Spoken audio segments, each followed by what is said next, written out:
Um, Hello, my name is Maia Otarashvili. I'm a research fellow at the Foreign Policy Research Institute, and I'm joined by Chris Miller, who is the director of our Eurasia program. Today, we'll be talking about a very controversial project, Nord Stream 2 pipeline. Chris, you wrote an article in the Foreign Policy Journal on this on July 20th. So let's start with the basics. What is the Nord Stream 2 pipeline, and why is it controversial? Thanks, Maya. The Nord Stream 2 pipeline is a gas pipeline that goes undersea from Russia directly to Germany. There was a first version of the Nord Stream pipeline that was built about a decade ago. And that first iteration was controversial because it bypassed all of the countries in between Russia and Germany. So Poland in particular was cut off from the pipeline. And there were fears at the time with Nord Stream 1 that this might leave Poland and other countries in between Russia and Germany vulnerable to a gas cutoff from Russia and therefore to political pressure from Russia. Now Russia is expanding the pipeline project by adding a second stream to Nord Stream, substantially increasing the capacity of gas deliveries. And there are similar concerns this time that the gas pipeline might not only be used to deliver gas to Germany, it might also be used as a tool of political influence from the part of Russia in Europe. Thank you. The Nord Stream 2 pipeline goes through the Baltic Sea, as you mentioned, but it is controversial with regard to Ukraine specifically. Why is that? Well, right now, much of the gas that Russia ships to Europe transits through Ukraine via pipeline networks that were set down during the Soviet period and have existed for decades. Ukraine is the largest source of transit from Russia to Europe in terms of gas. And the Ukrainian government receives funds from essentially taxing the transit of gas through Ukraine. When Nord Stream 2 is fully online, there will probably be less gas flowing through Ukraine, potentially at some point even no gas flowing through Ukraine.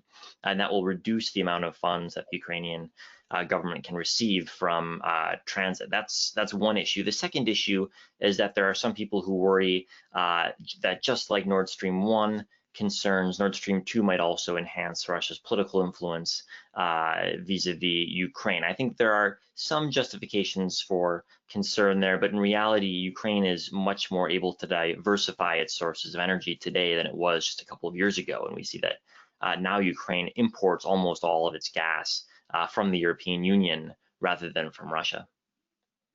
Thank you, Chris.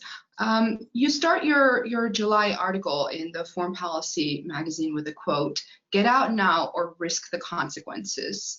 This is what the US Secretary of State Mike Pompeo told to companies that are facilitating the construction of the pipeline. The US has imposed sanctions on the pipeline and is threatening more, as we just heard. What is the effect of these sanctions likely to be?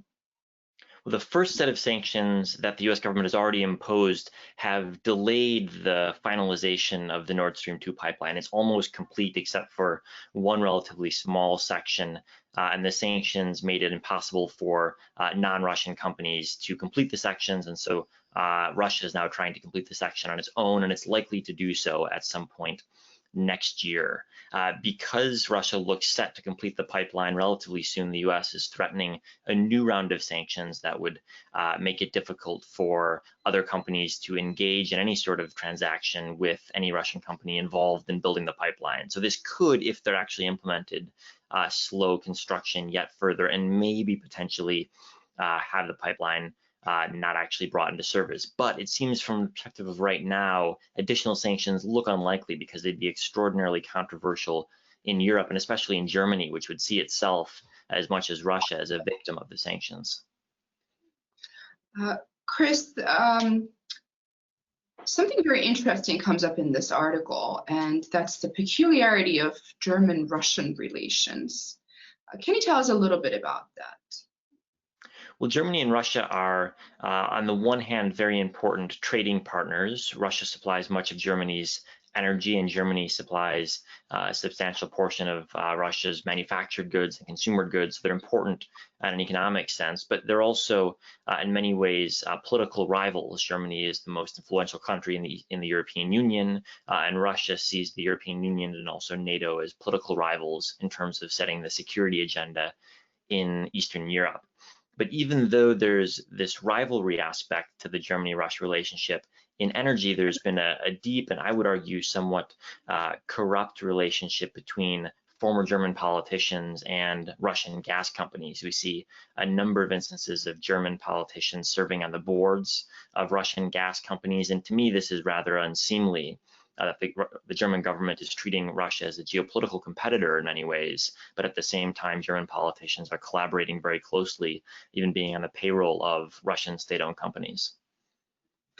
You titled this article Putin's Folly, and you say that Putin's pipeline, which is what oftentimes people call a Nord Stream 2 pipeline, you say it is far from the geopolitical masterstroke some US leaders imagine.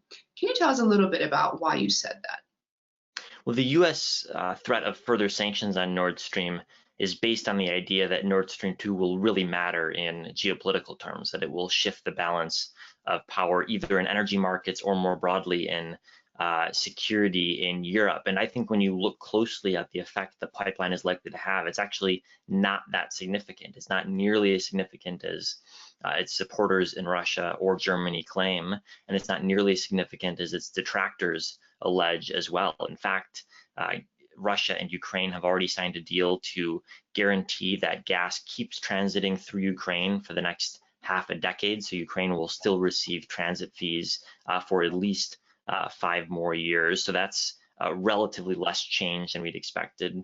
And on top of that, we've seen over the past decade, the European Union has implemented a series of changes, building new infrastructure, enforcing competition law more aggressively that have substantially reduced the ability of Russia to charge exorbitant prices to specific European countries. So in the past, Eastern European countries were really at the whim of Gazprom in terms of setting gas prices, but now they've got choice in terms of who they buy from. They can buy from Russia, they can buy from Norway, they can buy liquefied natural gas from Qatar or the United States. And as a result, prices on gas have fallen throughout Europe. The choice available to Central and Eastern European countries has substantially increased, and the pricing power that Russia has decreased as a result. So I think when you look at the gas market overall in Europe, what you find is that it's much harder to politicize today than it was a decade ago. And as a result, Nord Stream 2 is somewhat ironically going to have a lot less impact now than either its supporters or its opponents claim. Chris, thank you so much for this very interesting discussion, and we'll keep an eye on the Nord Stream 2 project going forward. Thank you, Maya.